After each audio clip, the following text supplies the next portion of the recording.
Sound check. Sound check. Bismillah. Sound check. Sound check. Bismillah. Sound check. Sound check. Bismillah. Sound check.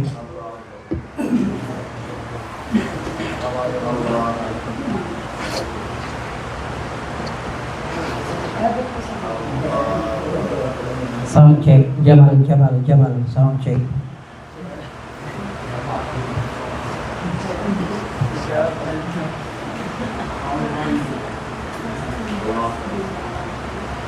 Bismillah, Bismillah. A'udzubillahi minasyaitonirrajim. Bismillahirrahmanirrahim. Alhamdulillahi wassalatu wassalamu ala Rasulillah wa ala alihi wa man wala mabad. Assalamualaikum warahmatullahi wabarakatuh. Nasaan na? Lapit na kayo. Huwag na kayo lumayo. Lapit na, lapit na. Huwag kayo dyan sa gilid. Huwag kayo dyan sa gilid. Ano ba ang sino? Kayo, huwag kayo dyan sa gilid. Lahat kayo. Huwag kayong sumandal. Bismillah. A'udzubillahi minasyaitonirrajim. Bismillahirrahmanirrahim. Assalamualaikum warahmatullahi ta'ala wabarakatuh. Dhakarna, binanggit natin na kahapon yung patungkol sa asma wa sifat. Patungkol sa asma wa sifat. Pag sinabi natin asma wa sifat, pag sinabi natin asma wa sifat, mga pangalan at katangian ni Allah Ta'ala. Natapos natin yung patungkol sa tauhid ng rububiyya at uluhiyya. Natapos na natin yung isang libro. Yung tauhid ng rububiyya pati tauhid ng uluhiyya. Yung tamang pagsamba kay Allah, yung tamang pagsamba kay Allah Ta'ala, natapos na natin. Nang ilang araw lang yun, natapos na. So, graduate na kayo. Kakapasok mo lang, graduation na nila. So, graduate na yung iba sa inyo. Yung iba, umpisa pa lang ulit. Pero meron lang tayong babalikan na mahalaga na dalawang bagay na nakalimutan natin i-discuss. Nakalimutan natin i-discuss yung dalawa. Hindi natin na-mention nakaraan. So, balikan lang natin yung patungkol sa tauhid ng uluhiyya, Jabs. May mahalaga kasi yun eh. Ano yung unang-una? At least mabalikan natin. Yung unang kailangan balikan doon ay la yajuzu fi'lul ibada aw jinsul ibada fi makanil ladhi yuf'alu fihi ghayrullah. Ipinagbabawal kay pasang na gumawa ng ibada. Ano mang uri ng ibada? Sala, zakat, fasting, hajj sa lugar. Sa lugar na yung lugar na yon, gumagawa ng pagsambang hindi Muslim. Gumagawa ng pagsambang hindi Muslim doon maliban kay Allah. Bawal ka gumawa ng ibada sa lugar na kung saan yung lugar na yon ginagawa ng pagsamba maliban kay Allah. Naintindihan ninyo? Halimbawa dito, bawal ka magsala sa lugar na kung saan gumagawa ng pagdarasalang hindi Muslim sa lugar na yon. Bawal ka magkatay na yung lugar na yung pinagkakatayan ng hindi Muslim inalay sa ibang relihiyon. Nakuha ninyo? Bakit? Sa hadith ni Propeta Muhammad sallallahu alaihi wasallam, mayroon dumating isang sahaba sa kanya, "Ya Rasulullah, nangako ako kay Allah, nangako ako kay Allah Ta'ala." Pag nangako ka kasi, nag-promise ka sa Allah Ta'ala, dapat tuparin mo, wajib yun. Wajib yun, kahalin tulad ng sala. Pag hindi mo tinupad yun, may malaking kasalanan ka. Para ka mag-iwan ng sala, malaking kasalanan. Di ba wajib yung sala? Pag nag-commit ka, nangako kay Allah, wajib din yun. Ang tawag sa Arabic, nuzur. Inni nazartu, nagnazar daw ako, nangako ako kay Allah Ta'ala na ganto, magkakatay ako kapag ganto. Sabi niya. So, kailangan kong magkatay, kailangan ko nang tuparin sa lugar na ganto. Sa lugar dito, binanggit niya yung lugar. Sabi na Rasulullah sa kanya, yung lugar na yun, ay pinagkakatayan ba yun ng ibang relihiyon maliban kay Allah? Kasi nagkakatay ba sila, nagsasakripisyo ba sila doon sa mga Diyos-Diyosan nila? Tama? Di ba yung Kristiyano o yung mga ibang relihiyon, meron silang mga banal na araw, yung Christmas Day.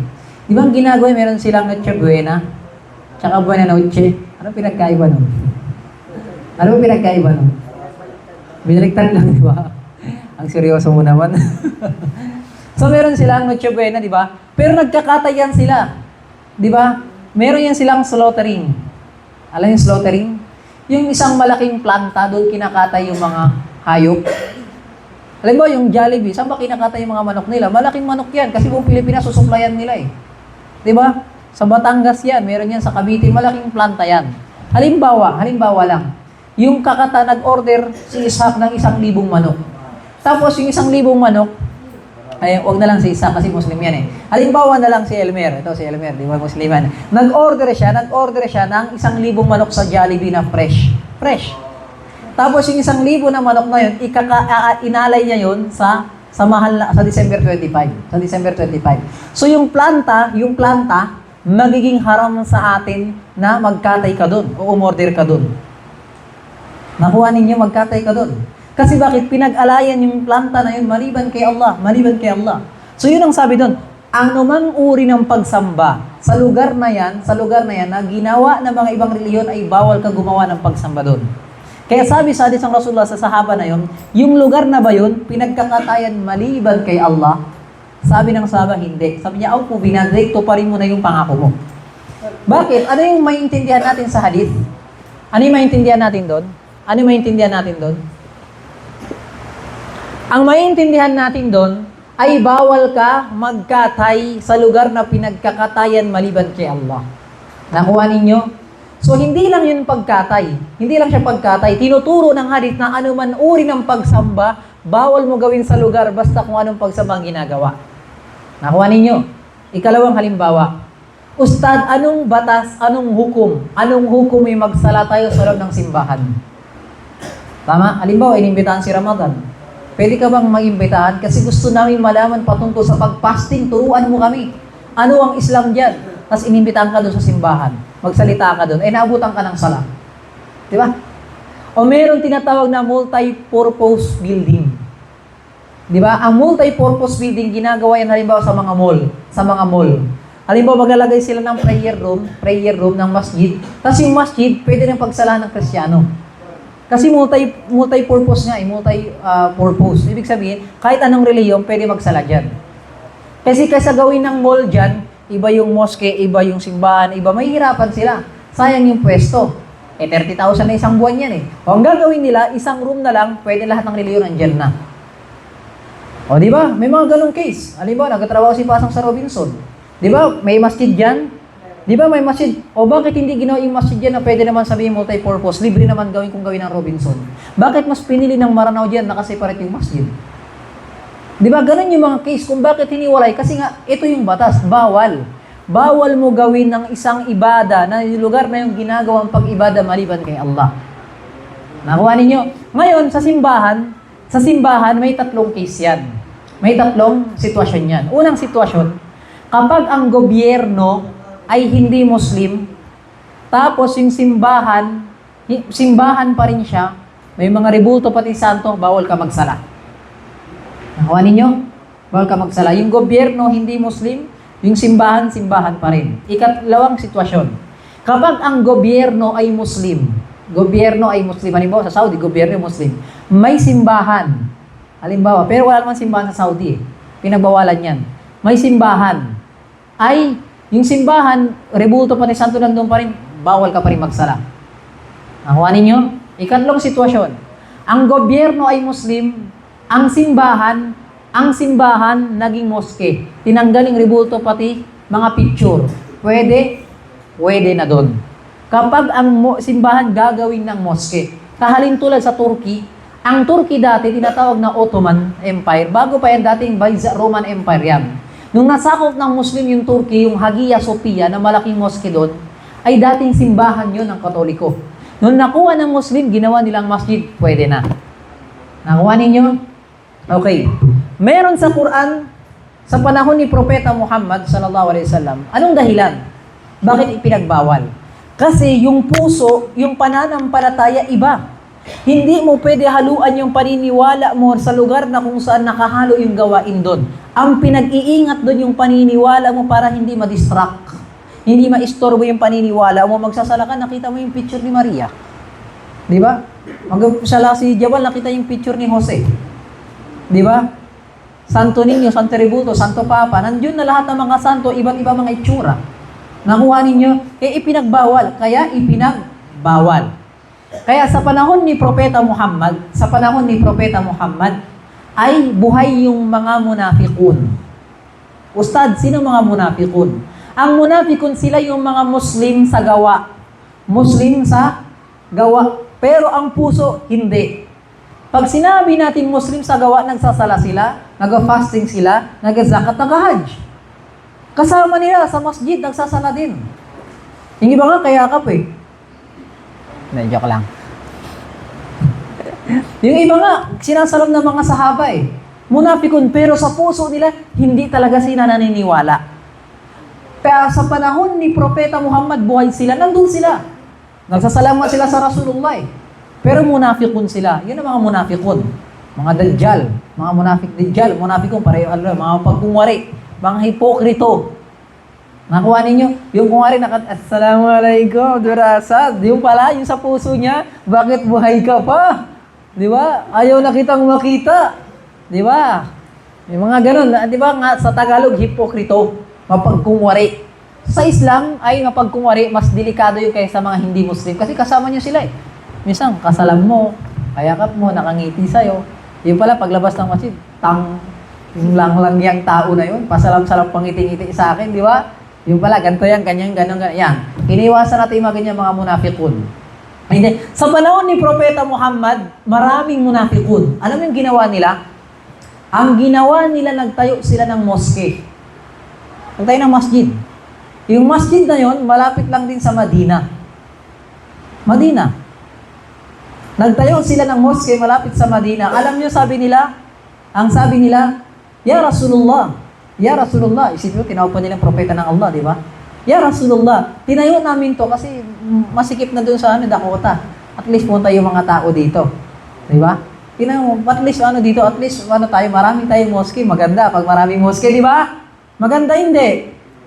Di ba? Maganda pag maraming moske. Pero sabi ng Allah Ta'ala, la taqum fihi abada. Huwag ka magsasalaya Muhammad dyan. Bakit?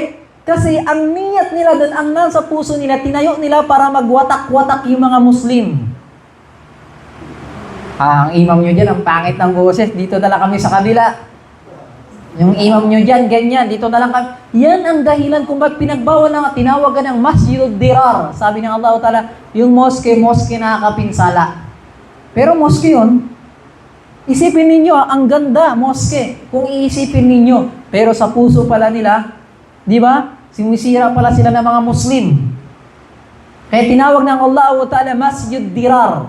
Pag sinabing Masjid Dirar, ay moske nakakapinsala.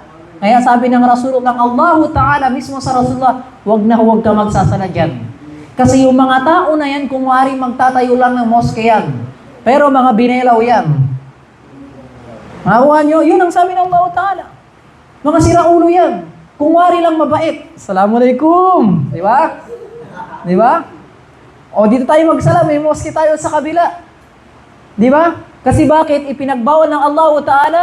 Kasi nga, babalik ka doon. Ipinagbabawal gumawa ng ibada sa lugar na kung saan ang gawain doon ay maliban kay Allah. So tinayo nila yung moske, ang intention nila sa puso nila, maliban kay Allah Ta'ala. Moske. Di ba? Kung bawal ka magtayo ng moske, nakapinsala ka sa kabila, kahit malapit lang, bawal yun. Bawal ka rin magtayo ng isang bagay na nakapinsala sa Muslim. Kahit sabihin mo makita, mabuti yan. Kasi sisirain mo lang yung Muslim eh. O sa Dakota, halimbawa, may magtayo ng moske dyan sa kabila. Dito tayo kasi masikip na, bawal yun. Kahit sabihin mo nagsisiksikan na yung mga langgam dito, bawal pa rin yun. Ustad, bakit? Kailangan mo tumingin ng pahintulot sa admin dito pati, sa mga Muslim ang pagkakaisa. Kasi kapag magtatayo ka dyan, ano mangyayari ng syaitan? Sige na nyo, dito na tayo. Di ba? Ganun ang gagawin ng syaitan. Di ba? Sa umpisa lang, okay yan. Pero sisirain niya, ang pagkatapos niya, magra-riot na yan. Batuan yan. Mga Wahabi yan sa kabila. Di ba? Ganun ang gagawin. Kaya tinawag ng Allah Ta'ala ng mga munafikun. Mga dajjal na mga munafikun. Nakuha ninyo? So, ang pinakapunto, ipinagbabawal na gumawa ng isang uri ng ibada sa lugar na gumagawa ng ibada ang hindi mga Muslim. Ang mga munafik, hindi naman sila Muslim eh. Sa puso lang nila. Sa gawain lang nila Muslim, pero sa puso wala talaga. Nakuha ninyo? So, yun ang tinutukoy doon. So, ikalawa, ang hindi natin na-discuss, ano yun? Ay minas sunnah. minas sunnah, tarkus sunnah li maslahatin rajiha. Kabilang sa sunnah ng Islam ni Propeta Muhammad. Kabilang sa sunnah ni Propeta Muhammad, iwanan mo yung isang mabuti. Iwanan mo yung isang mabuti kapag alam mo yung pag-iwan mayroong malaking kabutihan o mayroong magresulta malaking pinsala. Iwanan mo. Halimbawa sa panahon ni Propeta Muhammad, di ba may mga munafikun? Buhay sila. Assalamualaikum ya Rasulullah. Kumain ka na? O dito ka na mag-iftar. Kasama namin. Di ba? Kasama ng Rasulullah. Kilala sila ng Rasulullah. Ito, munafik niya na. Sinabi niya kay Hudhayfah ibn Yaman, yung mga pangalan. Ito, nag-uumpisa kay R. Nag-uumpisa kay P. Nag-uumpisa kay ganun. May mga pangalan, may listahan. Sinabi niya kay Hudhayfah ibn Yaman. Sabi nga ni Khalid bin Walid na pati ni Umar, Da'ni ya Rasulullah, adribu anaqahum. Hayaan mo ya Rasulullah, patayin ko na lang yan para walang traitor sa lugar natin. Ano sabi Rasulullah?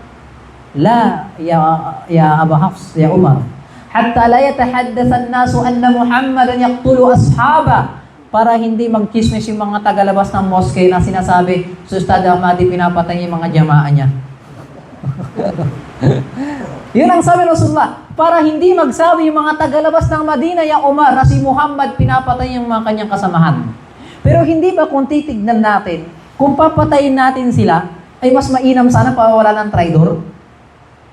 Di ba? Mas mainam sana, maganda yung benefits niya, ganyan kalaki. Pero mas malaki yung pinsala niya.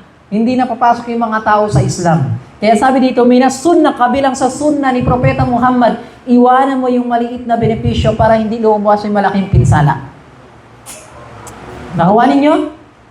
Ikalawa, sabi ng Allah Ta'ala sa Quran, wala tasubbu alladhina yad'una min dunillah adwanan bighairi ilm. Fa yasubbu Allah adwanan bighairi ilm. Huwag mong kukutyain. Dalpagi. Yung mga hindi Muslim na sumasamba maliban kay Allah. Sumasamba maliban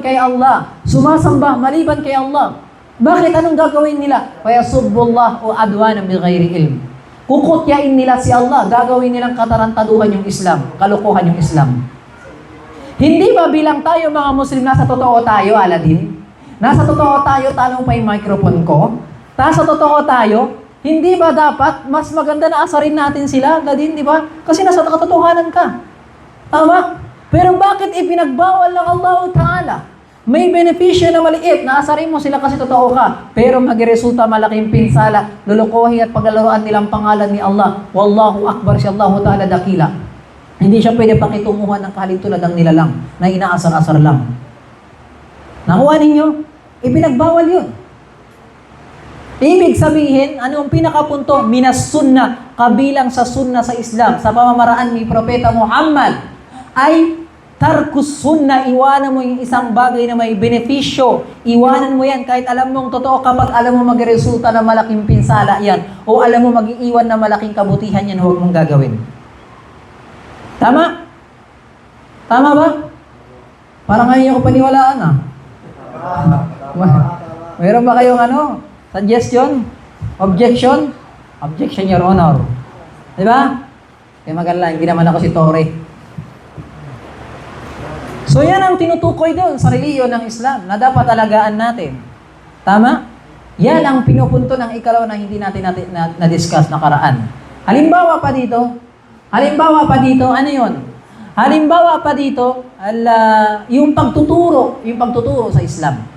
Ay ba, nagmadrasa dito sa masjid. Di ba? Maingay yung mga bata. Di ba? Gabi. Bakit natin pinipili yung ganun? Kasi masala, may kinabubuti. Kaysa hindi mag-aaral yung mga taga-Dakota, magiging ignorante, mag-chongke dyan sa labas. Di ba? Kaysa hindi mag-aaral, pagtisan na natin mainit sa masjid, papasukin yung mga anak natin. Kaysa pumasok sila sa mga droga dyan. Di ba? Kuwita mo yung anak mo dyan, na sumisindi na ng mga ganun na dyan. Di ba? Nag-aabutan na. Uy, Assalamualaikum Ustad. Ay, abutin pa niya yung dyan. Nakasashay na tawas. Di ba? Maraming dito sa Dakota tawas, may paggawa lata ng tawas dito Nakuha ninyo?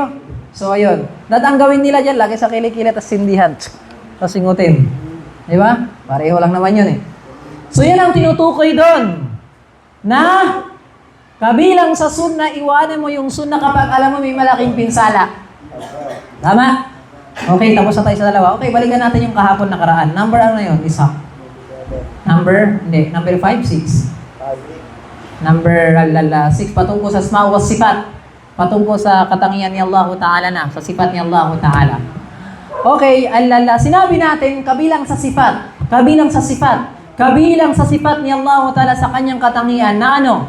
Na sinabi natin na annal asla fil nusus. Kapag nakabasa raw tayo ng dalil sa Quran,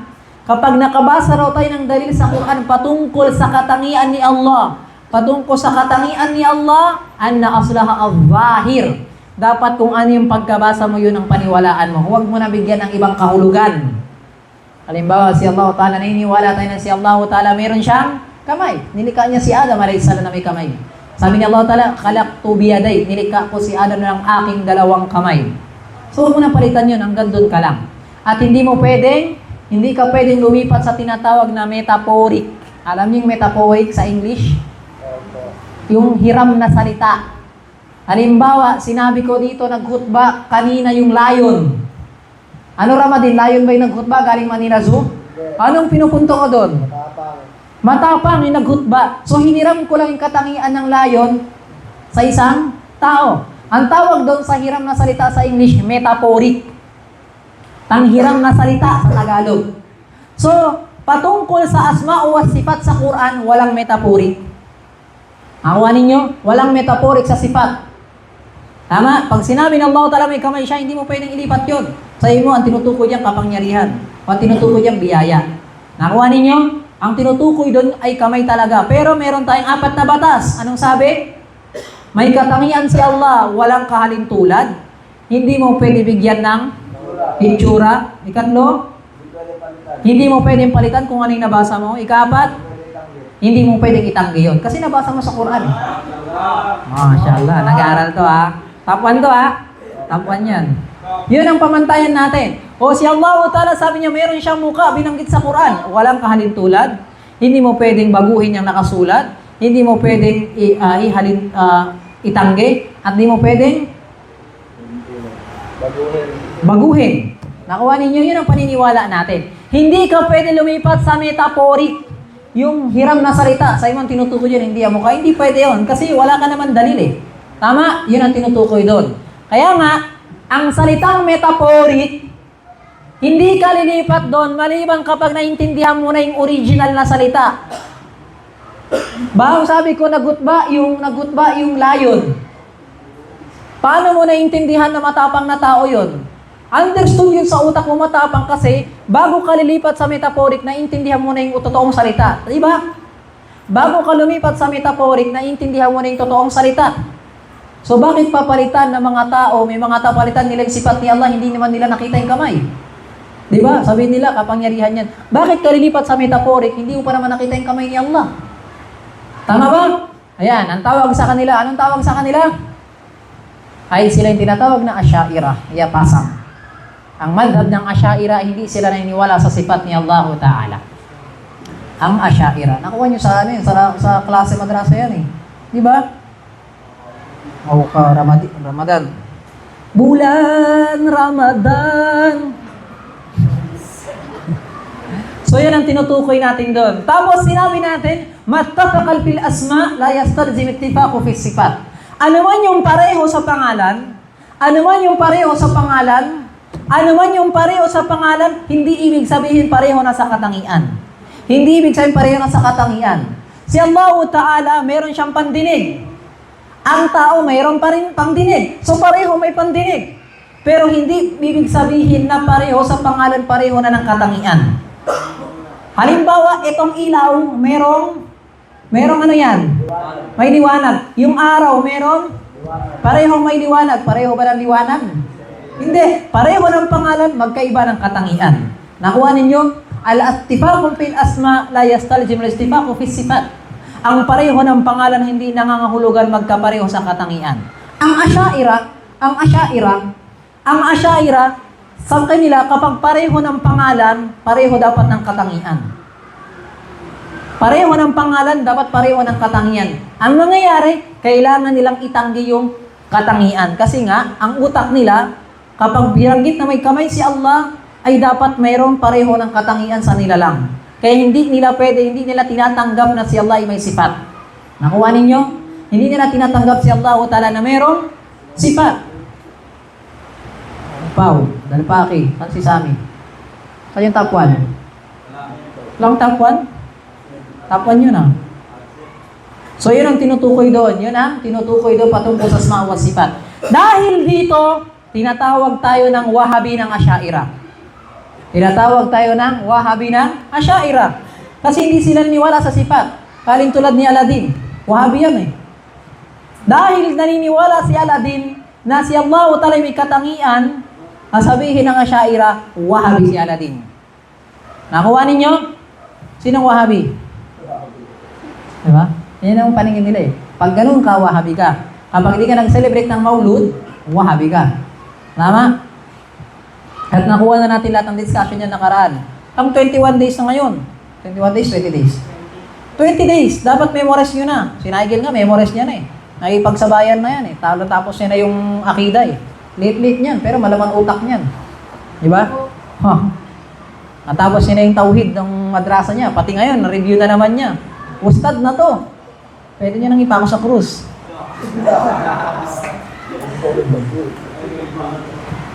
Yan ang tinutukoy sa asma, sa tauhid ng rububiyah, pati ng ulul asma o sifat. Balikan natin patungkol sa may takdir ng ibada. Sabi natin sa nakaraan, annal asla fil ibada wa muta'allikatiha at tawqif alal adilla. Lahat daw ng pagsamba, lahat daw ng ibada na ginagawa ni Aladdin dapat kailangan ng dalil. At 6 yun, Ladin, di ba? Binanggit natin, ano yung unang-una? Kapag patungkol sa oras ng ibada, kailangan ng dalil. Patungkol sa bilang ng ibada, kailangan ng dalil. Sa itsura ng ibada, kailangan ng dalil. Sa lugar saan mo gagawin yung ibada, kailangan ng dalil. At yung totoong ibada na gagawin mo, kailangan ng dalil. Ano pa ba yung panganim? Ano yung panganim? Halimbawa yung sala. Sino nagsabi sa inyo magsala kayo ng asar alas 3? Islam. So, patungkol sa oras ng ibada, hindi ka pwede mag-imbento. Tama? Ay, ibig sabihin, ang oras ng ibada, si Allah Ta'ala lamang pwede magbigay sa iyo kung anong oras ka dapat magsala. Hindi ka pwede magsala ng alas 2 kahit adik ka. Yung adik nga, alam niya na alas 3 yung asar eh. Adik na yun ha. Eh kayo pa ka, hindi naman kayo adik, di ba?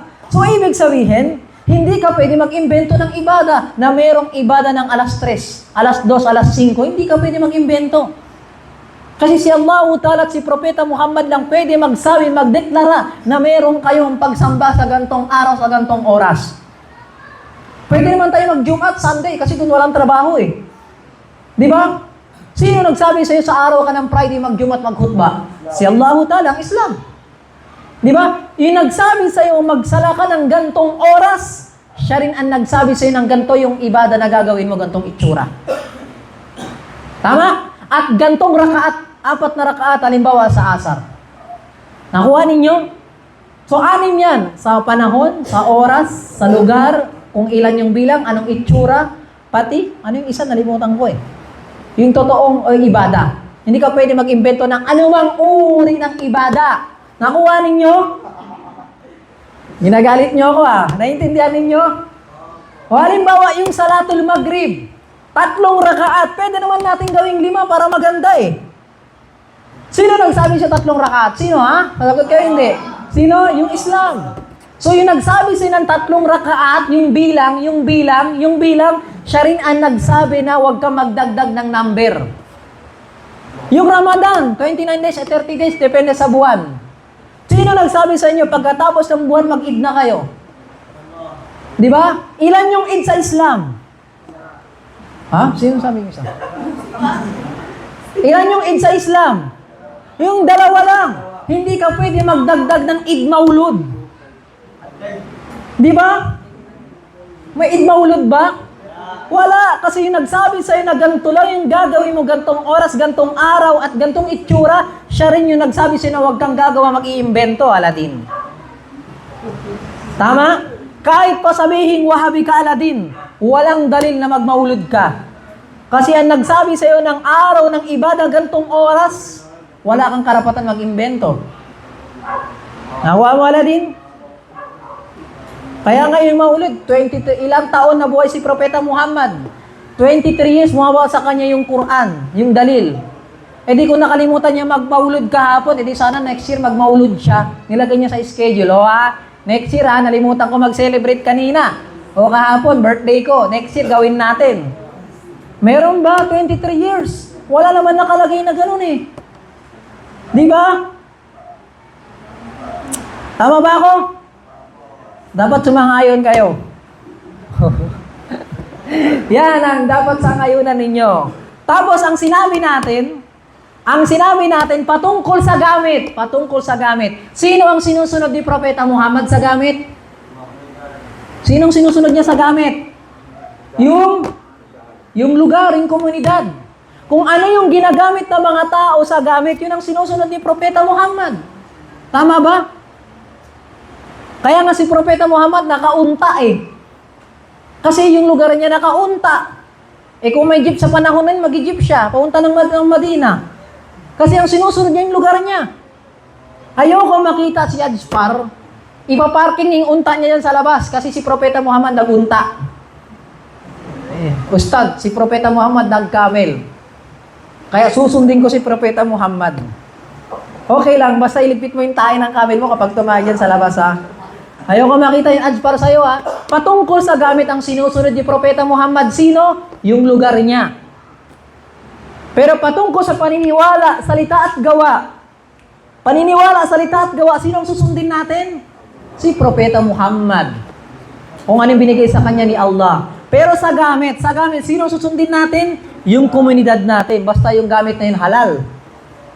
Huwag ka gamit ng loto dito, ads para. Sabi mo, gamit pala eh. Wala sa panahon ni Propeta Muhammad, yung loto.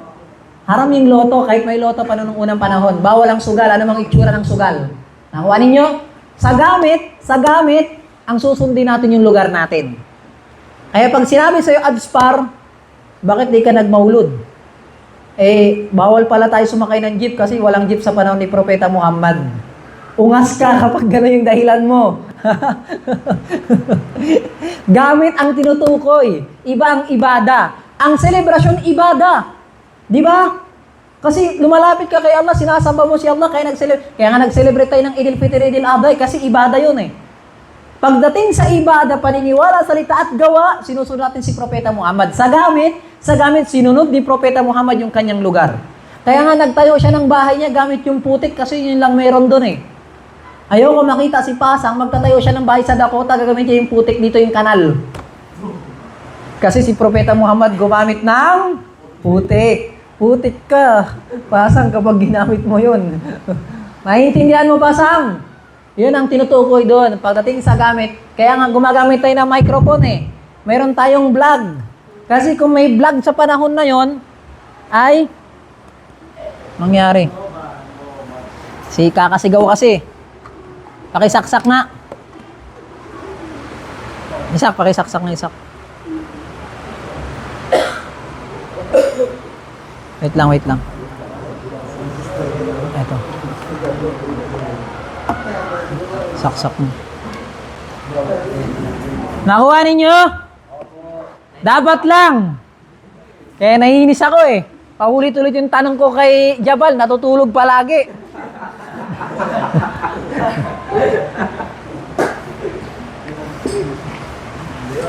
Sound check, Jabal.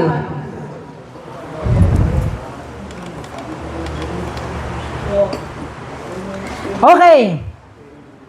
Sabi natin, lipat tayo sa asma wa sifat. Balikan natin ang asma wa sifat ni Allah Ta'ala, ang kanyang mga magandang pangalan at katangian. Sinabi rin natin ang pangalan ni Allah, ang pangalan ni Allah, hindi lang 99. Merong haris na meron si Allah 99 na pangalan. Pero yung totoo nun, hindi lang siya 99. Kundi marami pa. Yung iba, tinuro niya sa ibang mga propeta. Baka nga may alam si Jabal eh. Kaya natutulog yan eh.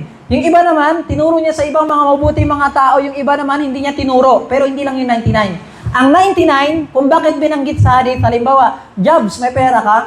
Sabi ni Jabal, Ustad, wala akong pera, 50 lang. 50 lang. Tumutukoy ba na 50 lang yung pera niya o meron pa sa bahay? Meron pa sa bahay, pero 50 lang ang binanggit sa Quran. Parang gano'n yun, 50 lang yung binanggit niya, pero marami pa. Yung iba tinuro ni Allah Ta'ala sa ibang mga propeta. Nakuha ninyo? So, ano pa yung nakuha natin?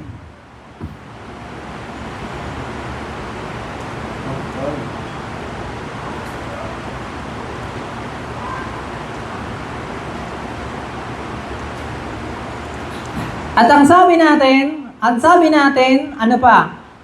Sifatullahi ta'ala balighatul husn wal kamal. Sifatullah, yung katangian daw ni Allah Ta'ala ay napakaganda at kumpleto. Napakaganda at kumpleto. Nakuha ninyo? Napakaganda at kumpleto ang katangian ni Allah Subhanahu wa Ta'ala. Walang pagkukulang. Walang pagkukulang ang katangian ni Allah Subhanahu Tabarak wa Ta'ala. Lahat ng katangian ni Allah Ta'ala ay maganda. At sinabi natin din kahapon na lahat ng pangalan ni Allah tumutukoy din na may katangian yon. Pangalan may katangian. Tama? Si Allah Ta'ala ay Ar-Rahman, maawain. So ano yung katangian ng maawain? May awa. Di ba? Pangalan niya maawain. Ang katangian merong awa. So lahat ng pangalan niya, magagandang pangalan tumutukoy din sa katangian. Hindi kahalintulad ng nilalang. Hindi kahalintulad ng mga tao. Tama? Tama na may mga pangalan ni Upaw Pogi, pero itsura niya. Di ba? Pogi rin naman si Upaw. Nakuha ninyo? So hindi tumutukoy ang pangalan sa mga nilalang, tumutukoy sa katangian. Di ba? Meron nga, ganda, Miss Ganda, pero kamukha ni Diwata. Di ba? So, hindi tumutukoy ang pangalan saan? Sa katangian. Pero, walillahil mathalul a'la. Walillahil mathalul a'la. Kay Allah Ta'ala ang magandang pangalan at katangian at pagiging kompletong Panginoon. Lahat ng kanyang pangalan ay tumutukoy sa magandang katangian. At ginagamit natin yon bilang pagsamba rin kay Allah Ta'ala. Di ba? Kapag humingi ka ng asawa, poret, Ya Allah, uruzukni, Ya Razik, o ikaw tagapagbigay ng biyaya, biyayaan mo ako ng magandang asawa na dalaga, naka-brace. Di ba? Gusto niyo pa naka-brace nakasalamin, para mukhang estudyante fresh. O di ba? Ganun yung gusto niyo Di ba? Anong ginagamit natin kapag humingi tayo ng biyaya kay Allah? Yung pangalan niyang Razik. Tama? Ya, khairur raziqin. Pinakamainam sa lahat nagbibigay ng biyaya. Biyayaan mo ako ng NMAX. Ay, ADB na ngayon. ADB. Di ba? Pag gising na Jabal, may ADB na siya. Di ba? Biyayaan mo ako ng ikalawang asawa, sabi ni Jabal. Kahit di na siya makahinga. Di ba? Todo kayod na yun si Jobs. Pero gusto niya pa ng ikalawang asawa. Walang masama doon. Kung kaya mong buhayin. Di ba? Ya Allah, bigyan mo ako ng Land Cruiser, ng Fortuner, ng condo. Di ba? Ng sambusa, mamaya, kapag mag-iftar ka. Anong hinihiling mo? Anong pangalan ni Allah? Razik. Tagapagbigay ng biyaya. Nakuha ninyo? So, ang pangalan niya tumutukoy sa katangian at sinasamba rin natin si Allah Ta'ala gamit, nagtatawassul tayo. Nakuha natin tawassul, di ba? Nakaraan. Nagtatawassul tayo gamit ang pangalan pati ang katangian ni Allah Ta'ala. Di ba? Nagtatawassul tayo kay Allah Ta'ala. Binanggit natin, pwede ba magtawassul kay Propeta Muhammad? Nung siya'y buhay? Pwede. Nung patay na? Hindi na. Kasi sabi ng Allah Ta'ala, walau annahum idja'uka annahum idzalamu anfusahum ja'uka yastaghfirullah fastaghfara lahumur rasul. Tama? Nagtawassul. Ang pwedeng magtawassul kay Propeta Muhammad nung buhay siya. Ibig sabihin ng tawassul ay mag-request ka sa kanya ng dua. Ya Rasulullah, pag dua mo, biyaan ako ng asawa. Magdua kay Rasulullah, mabiyaan ka ng asawa. Tawassul ang tawag doon.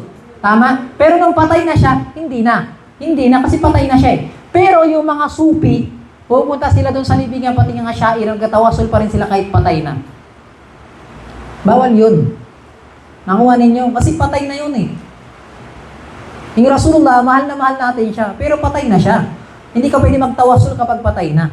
Kaya ang ginagawa nila, pinapahintulot nila sa lahat ng mabuting mga tao kahit patay na magtawassul.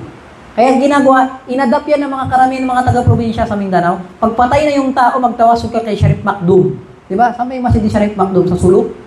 Diba? Magkatawap sila doon. Magkakanta, Ya Nabi, Salam Alayka. Di ba? Magkatawassul sila doon para magdua daw. Di ba? Pagkatawassul sila, bawal yun. Nag-shirk na yun, umabot sila sa punto ng shirk. Kaya Allah Ta'ala. Pwede ka lang sa taong buhay. O, si Pasang mabait sa magulang niya. Eh, yung mga taong mabait sa magulang, tinatanggap yung dua eh. O, Pasang, mabait ka sa magulang mo. Pag dua mo ako na makapag-asawa na ako, nandyan siya at buhay siya. Pero pag patay na si Pasang nilang kailangan ng dua natin. Di ba? Patay na siya eh. Tinatanong sa libingan eh, halimbawa. Di ba? Kaya nga, di ba kapag patay na yung tao, di ba kailangan ng dua natin? Di ba? So, bakit ka magdua sa patay na? Yan ang tawassul na dapat may kakayanan yung isang tao, at dapat buhay siya. Buhay siya. Nakuha ninyo? Kaya nga maganda kapag may kailangan ka, nagpapadua ka sa magulang mo na buhay siya. Buhay yung magulang mo. Anay, pagdua mo naman ako. Nakakuha ako ng 1,000. Di ba? Tapos nagnakaw ka pala 1,000, no?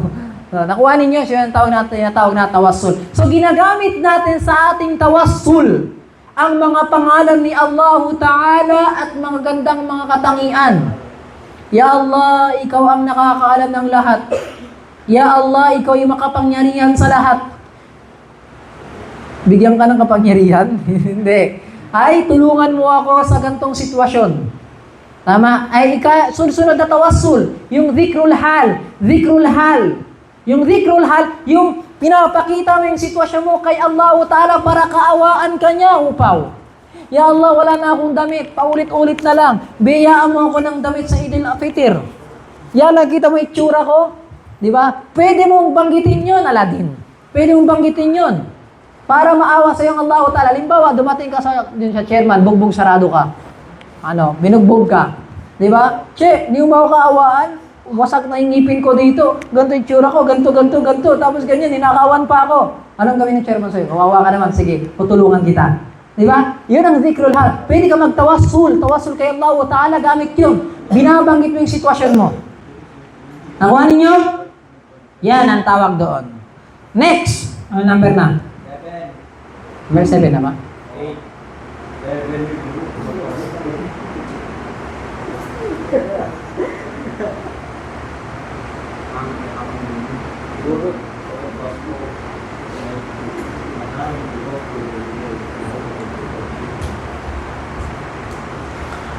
Number 7, sabi niya, al-kalamu fi sifat far'un an kalami fi dhat. Kung ano raw yung paniniwala natin sa sifat ni Allah Ta'ala, ano man ang ibang sifat niya, ganoon din ang sinasabi natin. Nakuha ninyo, halimbawa, para maintindihan ninyo. Naniniwala tayo si Allah Ta'ala ay maawain. Meron siyang awa. Katangian niya maawain. Pero hindi kahalintulad ng awa ng nilalang. Yung angkop lang kay Allah Ta'ala bilang Panginoon yung awa na yun. Tama? So kung anong sinabi natin patungkol sa katangian ni Allah na awa, yun din ang sasabihin natin patungkol sa katangian ni Allah patungkol sa kamay. Si Allah Ta'ala may kamay kung ano angkop sa Kanya bilang Panginoon siya. Si Allah, kung anong sinabi natin patungkol sa awa ng katangian, yun din ang sasabihin natin patungkol sa kamay kasi sifat din ni Allah Ta'ala. Tapos papasok ko yung 4. May awa siya na hindi kahalintulad ng tao ng nilalang. May awa siya, hindi pwede natin itanggi kasi nabasa natin sa Quran. May awa siya, hindi natin pwedeng palitan yung salitang awa sa Quran, sabihin natin iba yan. May awa siya at hindi ano yun? Baguhin. Tama? Hindi natin pwedeng baguhin yun. O palitan. O ihalin tulad. O i-imagine mo anong itsura nun. Hindi pwede. Kung ano ang paniniwala natin sa isang sifat, sa isang katangian, yun din ang paniniwala natin sa iba. Nakuha ninyo? Pero sa madhab ng Asy'ariyah hindi. Kapag pinatunayan mo to, sabi nila, hindi pwede na kung saan ang may pangalan na awa, hindi pwede maging kahalintulad ng nilalang. Dapat yung pangalan pareho sa katangian. So tatanggi namin yan, tatanggi. Lahat tinanggi, wala silang paniniwala sa katangian ni Allah Ta'ala, yung agad ng Asy'ariyah. Nakuha ninyo? Ustad, may Asyaira ba sa Pilipinas? Marami. Nakita yung mosque sa Ermita? Second floor? May CR pagpasok mo? Nakita niyo yun? Lahat ng ulama doon, mga Asyaira. Nakuha niyo, hindi sila niniwala sa sifat ng Allah Ta'ala. Kaya nga tinatawag nila, Wahabi, Wahabi, Wahabi. Ganun na lang. Nakuha ninyo? Tinatawag nilang Wahabi patungkol kapag niniwala ang sifat ng Allah Ta'ala, hindi ka nagmaulad, sabi nila, Wahabi ka. Pero tayo, ginagawa natin, nag-aaral tayo. Para hindi tayo maging tanga-tanga. Gusto nyo maging tanga-tanga kayo? Kung ano lang sinasabi sa inyo, ganun ka lang, para kang pinupukpok. Di ba? Kaya dapat sa atin nag-aaral. Kung ano yung dapat paniniwala natin, puro aral tayo, aral na lang, pag-aaral. Para hindi tayo sinasabi na dapat sumunod ka lang sa amin. Hindi ka maging Wahabi. Nakuha ninyo? Kaya ang sa atin ang pag-aaral sa atin sa Islam, puro aral tayo hanggang sa hindi tayo maligaw. Kaya tinatawag si Isak na Wahabi. Dahil Wahabi, Wahabi, Wahabi. Okay, punta sa masjid, Wahabi yan. Ito si Alpad, Wahabi to eh. Wahabi yan. Nakuha ninyo? So yun ang tinatawag nila. Tawag nila sa mga Ahlus Sunnah, tayong mga Ahlus Sunnah, tinatawag nila tayong ganun kapag hindi ka magtawassul sa patay, kapag hindi ka niwala sa baraka ng patay, kapag hindi ka na yung iman mo dapat ganito, ganun ang paniniwala nila. Nakuha ninyo? At nabanggit ba natin yung iman? Di ba natin nabanggit yung iman? Paniniwala sa iman? Hindi natin nabanggit, no? Ha? Ay, hindi natin nabanggit yung iman. Ano yung paniniwala natin sa iman?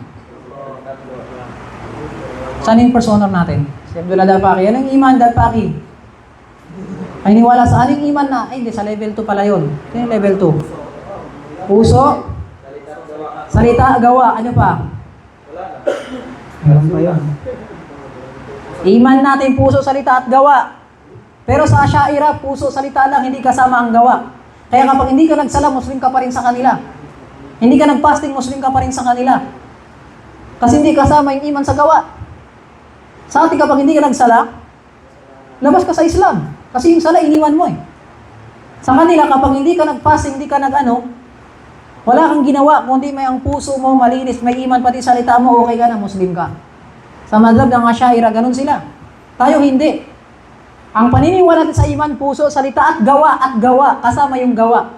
Na kapag hindi ka gumawa ng ibada, yung katawan mo, yung iman mo, nababawasan. Pag iniwan mo yung sala, labas ka sa Islam. Pero sa kanila, hindi. Pag di ka nagsala, okay lang yan. Kasi ang iman mo naman sa puso lang eh, pati salita. Nakuha ninyo? Kaya sa kanila, kaya nagkakaroon ng issue yung tao bang hindi nagpa-fasting. Ay, nagpa-fasting pero hindi nagsasala. Nagpa-fasting, hindi nagsasala. Nag-fasting, hindi nagsala.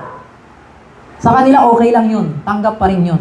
Kasi nga, yung iman, hindi kasama yung gawain sa kanila.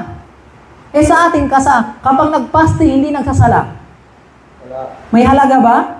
Wala. Kasi yung sala, pundasyon ng ibada ng gawain, tinatawag na iman. Nakuha ninyo? Anyway, bukas ma-discuss natin. Hindi natin na-discuss yung patungkol sa iman. Ang sabi natin, al-kalamu fi sifat, par'unan kalamin fi dhat. Kung ano man ang paniniwala natin sa katangian ni Allah sa isa, yun din ang sasabihin natin sa lahat. Si Allah Ta'ala may awa na hindi kahalin tulad ng awa ng nilalang. Hindi mo pwedeng itanggi, hindi mo pwedeng palitan, hindi mo pwedeng imagine. Kaya nga sabi natin patungkol sa tauhid ng uluhiyya, la madkhala lil aqal, hindi mo pwedeng ipasok yung utak mo sa ilmul ghaib. Tama? Hindi mo pwedeng ipasok ang utak mo. Kasi yung utak mo may limit. So, paano mo imagine yung katangian ni Allah? Nakita ba ng utak mo? Hindi. So, hindi mo pwedeng i-imagine yung awa ni Allah Ta'ala. Basta maniwala ka may awa si Allah Ta'ala. Nakuha mo, Fad? Sisi ka lang, ha? O, nakuha ni Alfad. Ang mahalaga na, intindihan ni Alfad. Okay na ako. So, yun ang tinutukoy patungkol sa sifat ni Allah Ta'ala. So, ibig sabihin ba, kapag niwala tayo sa sifat ni Allah Ta'ala, Wahabi na tayo. Yan ang sabi ni Allah Ta'ala. Kapag ba di tayo nag-maulid, Wahabi na, may mga dalil tayo. Wahabi ka, Imran? Kasi hindi ka nag-maulid eh. Di ba? Wahabi ka. O Wahabi ka, Imran, kasi di ka nainiwala ka sifat ng Allah Ta'ala, may katangian si Allah. Di ba? Wahabi si Imran, kasi di siya nagtawassul sa batay. Di ba? Ginagawa pa, nagdudua pa. Okay mag-ano tayo dito. Mag-maulid. Si Rasul, magdadala ng salad. Si Ishaq, magdadala ng sambusa. O, dalhin nyo lahat sa masjid. Kakanta tayo dito. Ya Nabi, salam alaika. Ya Rasul, salam. Gawain namin dati yan dito eh. Pati ako, ang dami kong kinakain, tinatake out ko pa. Solve talaga. Akawanin nyo. So, ayun. Pero syempre, kain-kain lang. Yung paniniwala ko nandito pa rin naman. Pero syempre dati, hindi pa ako nakapag-aral. Kayo naman. So, yun. Mahalaga kayo. Alam nyo na yan. Kaya ipinagbabawal yan. Naintindihan niyo hindi pwede. Yan ang tinutukoy ng ibada. Kasi ibada yun. Pagsamba yun. At pagsamba, kailangan lagi ng dalil. Kailangan lagi ng dalil. Kapag magsabi sa'yo na meron tayong pagsamba mamayang gabi, kailangan ng dalil. Nasaan yung dalil mo? Nakuha ninyo? Kaya ngayong pagtae mo sa CR, kailangan ng dalil, di ba? Anong dalil pagpasok ka ng CR? Allahumma inni barik lana, may kakainin ka sa CR? Inni a'udhu bika min pagpasok sa CR, may dalil ha? Ano pa kaya patungko sa ibada? Patungko sa maulid, nasaan yung dalil? Wala. Nakuha ninyo? Pagtulog, may dalil. Pagkain, may dalil. Ultimo, pagtulog mo, may dalil ka nga. Tinuruan ka, sa kaharap, anong babasahin mo? May dalil eh. Nakuha ninyo? Pag-fasting, may dalil. Pag-sala, may dalil. So lahat tayo nabubuhay sa dalil. Sabi ng Allah, sabi ng Rasulullah. Hindi pwedeng sabi ng tatay, pati lolo ko. Hindi naman propeta, lolo mo, Ishak. Nakuha ninyo? Hindi naman lolo, propeta ninyo. Tama ba, Hamid? Ang ingay mo, Hamid. Naiintindihan ninyo? So lagi tayong masanay na merong dalil. Sabi ng Allah, sabi ng Rasulullah, huwag kayo masanay na para tayong tanga-tanga. Maniwala ka lang. Ang mahalaga, nasa tamang landas ka. Tamang landas? Umuwi ng probinsya, sumakay ng bus, sa bintana lumabas. 5 minutes para kay Loni. Nakuha ninyo? So yan ang pamantayan natin sa ibada. Pamantayan natin sa ibada sa Islam. Kailangan lagi ng dalil ng sinabi ng Allah, sinabi ng Rasulullah, at dapat sinabi ng sahaba. Kahit sabihin pa nilang ito, pangalan mo terorista ka, wabi ka, ang mahalaga na bubuhay ka sa dalil. Okay tayo doon. Kasi pagdating sa kabilang buhay, tatanungin ka ng Allah, bakit mo ginawa ang pagsamba na to? Nasaan yung dalil mo? Ya Allah, may dalil ako galing sa Quran, galing sa'yo to. Okay, checkpoint. O, di ba? Okay, pass. Ganun lang. Mag-checkpoint kayo sa kabilang buhay. May ORCR ka? Aladin? Mayroon, kaso walang motor. O, di ba? Nakuha ninyo? At talaga sa Allah Ta'ala sa kabilang buhay, ang unang hihingin sa'yo ng Allah Ta'ala, dalil. Nakuha ninyo? Ang unang hihingin sa'yo ng checkpoint. Di ba? Tatanungin ba sa'yo kapag may motor ka o hindi ng pulis? Anong hihingin sa'yo? Sir, lisensya lang. Pasensya na kayo ha. May inutusan lang kami. Nasaan po yung lisensya ninyo pati yung RCR? Kung baga may ibada ka, hindi tatanungin sa'yo yung ibada mo, tatanungin sa'yo yung dalil. Nasaan yung dalil mo, no, ba't ginawa mo yung ibada? Nakuha ninyo? Yan ang pamantayan natin sa Islam. Ano pa? Ano pa, uy?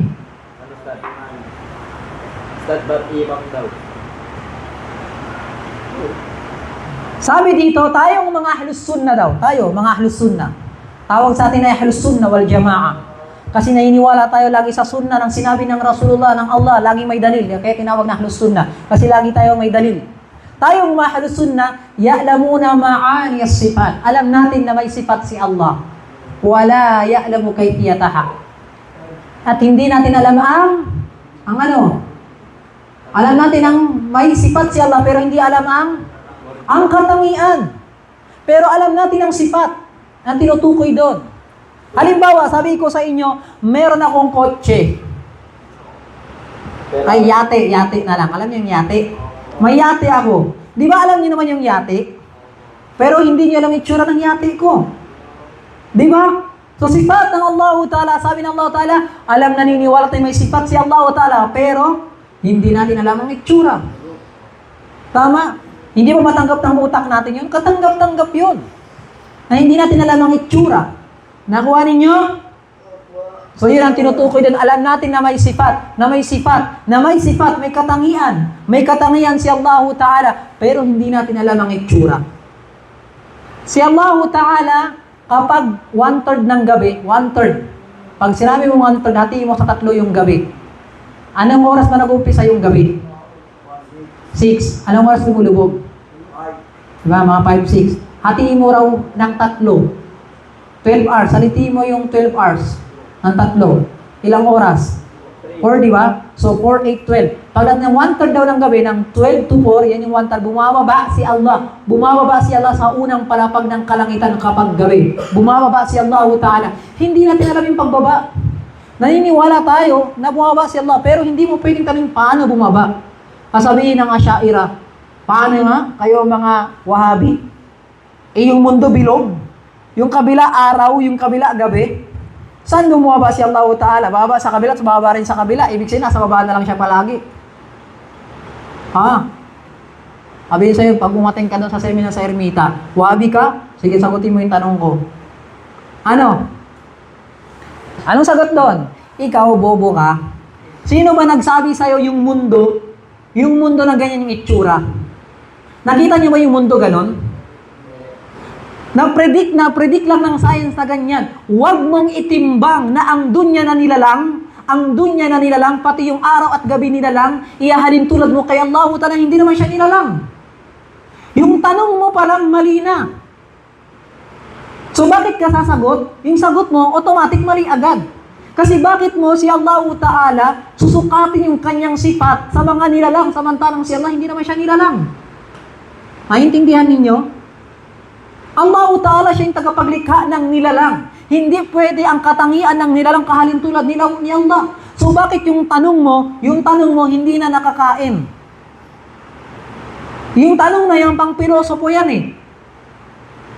Pang pilosopo yan. E di sana nagtanong yung mga sahaba sa Rasulullah, Ya Rasulullah, pwede magtanong, yung mundo bilog, nasaan ang Allah Ta'ala sa kabila? Mayroon bang dumating na dalil na gano'n yung sahaba nagtanong? Kung di lang mga bobo sila, pinasukan nila yung pilosopo na ganyan. Sinusukat nila si Allah Ta'ala sa nilalang. Sabi ni Allah Ta'ala, "Fala tadribu lillahi al-amthal." Huwag ninyong ialin tulad si Allah Ta'ala ng paghalimbawa sa mga nilalang. Nakuha ninyo?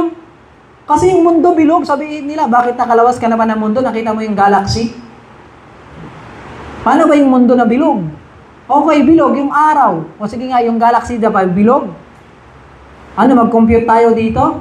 Ng mathematics? Gagamit ako ng calculus dito. Meron ba sa inyo marang mag-calculus? Algebra, trigo, geo? Nakuha ninyo? So, hindi yan sila pwede gumamit ng science. Katarantaduhan ng science. Huwag kayong tumanggap ng science patungkol sa akida. Ako nagsasabi sa inyo, graduate ako ng engineering. Memorize ko yung formula ng physics pati mathematics. Katarantaduhan yung i-compare nila yung pilosopo ng math sa akida. Kagaguhan yun. Huwag kayong mahiniwala sa kanila. Tapos ginagamit ng Asy'ariyah yun.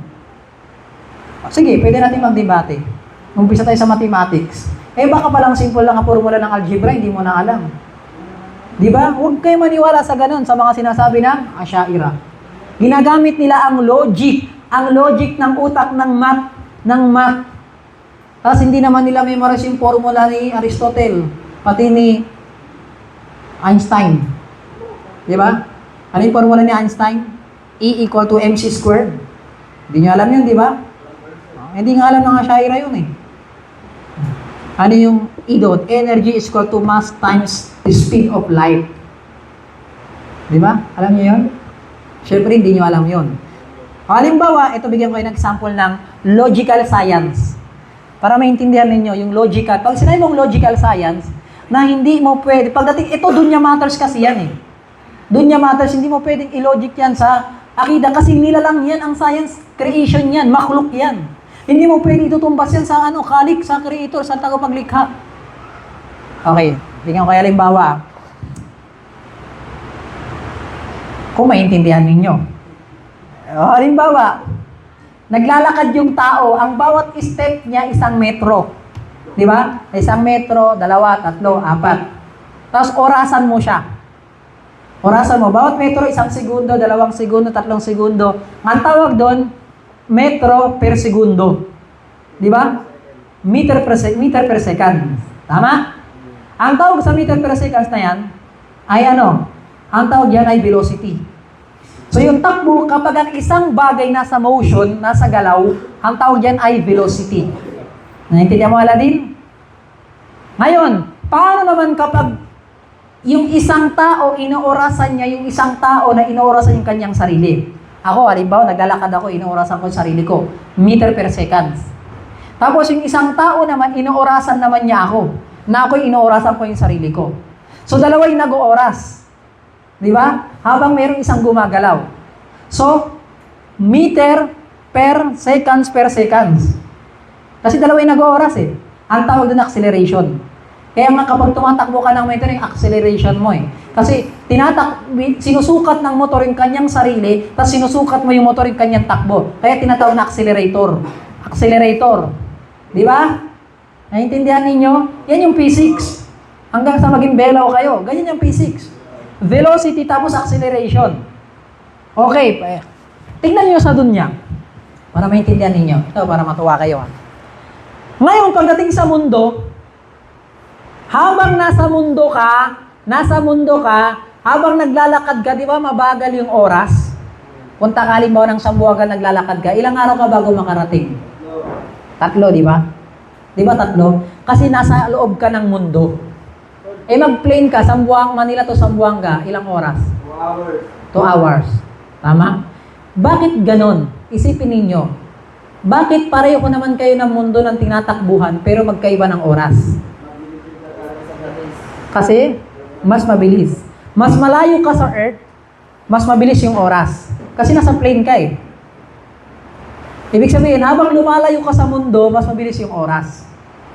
Nakuha ninyo? Pag nasa loob ka ng mundo, mabagal yung oras. Ano, nalakad ka, bumabagal. Ang tagal bago makarating ng Zamboanga. Kapag papalayo ka ng papalayo sa mundo, airplane ka, mabilis yung oras, 1 oras, Zamboanga ka lang. Tama, okay. Nandito ka sa mundo, 3 araw ka bago makarating ng Zamboanga. Lumabas ka pa ng mundo, lumayo ka pa. Ngayon, ilang oras ka bago makarating sa Zamboanga kapag nasa labas ka na ng mundo? Siguro mga 1 segundo lang, 1 hakbang mo na Zamboanga ka na. 1 oras nga, narating mo ng eroplano eh. Tama? Nasusundan ninyo? Nasusundan ninyo? Ito ngayon. Ibig sabihin, pwede pala mangyari, nasa labas ka ng Earth 1 segundo, dito sa Pilipinas, 1 linggo. Naintindihan ninyo? Di ba kanina, nung nag-plane ka, patungko sa Zamboanga 1 oras, nandito, naglakad ka 3 araw, ibig sabihin, pag lumayo ka ng mundo, pwede pala mangyari, 1 linggo dito sa Earth, 1 segundo sa labas ng planeta. Kasi lumalayo ka eh. Naintindihan nyo ba? Siyempre, hindi nyo na maintindihan, huwag ko na ituloy. Para hindi nyo sumakit ulo ninyo. Okay, kung i-assume ko, naiintindihan ninyo. Kung wari, naiintindihan ninyo. Kung wari lang. Tama? Kung wari, naiintindihan ninyo. Kung wari na lang. Kung pagdating sa labas ng planeta, paglabas ng planeta, 1 segundo katumbas ba ng 1 buwan, pwede ba mangyari yun? Pwede mangyari yun. Kasi nga kung sa airplane, 1 oras ang buwanga dito, 3 araw, pag lumayo ka, eh paano kapag sa labas ng planeta, tinatawag na dimensionless? Ibig sabihin, wala ng panahon sa labas ng planeta. Nakuha ninyo? Kasi habang lumalayo ka, paiksi yung oras eh. Tama? Ngayon sabi ng scientist, ano ang magiging basihan natin kapag ang tao tumatakbo sa mundo ng meter per seconds? Ano magiging basihan natin? Kasi wala ng oras sa labas ng planeta. Ang oras na naman tumatakbo sa mundo araw at gabi. Di ba? Di ba tumatakbo ang oras sa mundo araw at gabi lang naman? 12 na kapag may araw. Eh sa labas ng planeta wala naman oras eh. Nakuha ninyo? So ano maging reference nila doon? Ito ginamit nila yung light, yung liwanag daw. Kasi yung liwanag, yung ilaw daw, sobrang bilis niyan, umaabot daw ng 2 million meter per seconds. Bilis nun. Kaya tinatawag na light year. Ang light year, ibig sabihin takbo ng ilaw, light year na 'yan. Ang basihan nila liwanag na. Kung sa labas ng planeta, wala ng panahon. So ibig sabihin katanggap-tanggap sa utak natin pagdating sa kabilang buhay wala ng panahon. Si Allah Ta'ala sa hawak niya na yung panahon. Sa kabilang buhay kasi, ang sabi ng Allah Ta'ala, ang 1 araw sa kabilang buhay 50,000 years sa mundo. Ibig sabihin pwede pala mangyari 'yun. Di ba? Kung dito nga sa mundo, 1 linggo maglakbay ka sa labas ng planeta 1 segundo, sa tingin niyo hindi pwede mangyari ang kabilang buhay na 1 araw doon 50,000 years mangyari dito? Ibig sabihin walang maitatanggi yung science. Yung science ng religion ng Islam ay totoo siya. Makatotohanan pagdating sa takbo ng panahon. Nakuha ninyo? Naiintindihan nyo ba yun? Kung nga rin naiintindihan ninyo, o na lang kayo.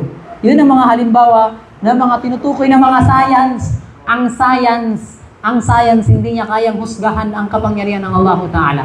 Kaya ang Asy'ariyah, pinasok nila ang philosophy ng science sa Islam. Sa Islam, hindi naman sila ganun. Hindi na pwedeng ipasok yun. Formula pa lang, matatalo ka na. Ni Pythagoras. Yung sa inyo nag-aaral ng high school. Algebra. Di ba nakuha yung algebra? Eh, siguro po, nag-aaral. Attendance lang yan eh. Di ba nakuha niya yung algebra? Ng Pythagorean, A square plus B square to C square, natawa sa sine, cosine, tangent, di ba? Nakuha niyo lahat yan, pati yung logarithmic, pati yung y equal to mx plus b, di ba? Tapos si b equal to y square equal to c, square root ng b. Mathematics, madali lang. Kaya ang kamalian ng madhab ng Asy'ariyah dyan, pinasok nila yung pilosopo ng mathematics sa paniniwala. Mali yun. Huwag niyo paniniwalaan yun. Nakuha ninyo? Hanggang doon lang. Wa naqulu subhanaka wa bihamdika wa nashhadu an la ilaha illa anta nastaghfiruka wa natubu ilaik. Assalamu alaikum warahmatullahi wabarakatuh.